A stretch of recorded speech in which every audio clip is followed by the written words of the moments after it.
ในวันที่27เมษายน2026นี้อยู่ที่แผนกศึกษาธิการและกีฬาแขวงได้จัดกองประชุมปรึกษาหารือขึ้นเพื่อหารือและกำหนดแนวทางในการจัดงานเฉลิมฉลองวันโอลิมปิกสากลครบรอบ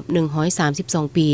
โดยเป็นเกียรติของร่วมเป็นประธานของท่านคำเพชรไส้ปัญญาห้องหัวหน้าแผนกศึกษาธิการและกีฬาแขวงท่าน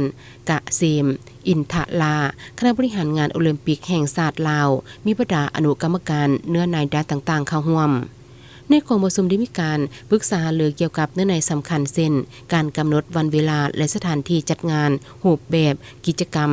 การแบ่งหน้าที่ให้แก่ภาคส่วนต่างๆการจัดสรรงบประมาณและวัตถุอุปกรณ์การประชาสัมพันธ์และเชิญชวนประชาชนเข้าร่วมกองประชุมได้มีการแลกเปลี่ยนความเห็นอย่างกว้างขวางและสร้างความเห็นพร้อมในหลายประเด็นสำคัญเพื่อให้การจัดงานเกิดผลสำเร็จและมีความหมายอย่างสูงกองประชุมครั้งนี้จะเป็นพื้นฐานสำคัญในการนำไปสู่การจัดกิจกรรมให้สำเร็จตามแผนและสร้างบรรยากาศการออกกำลังกายและกีฬาให้แก่ประชาชนในทั่วแขวงมฤคำไซ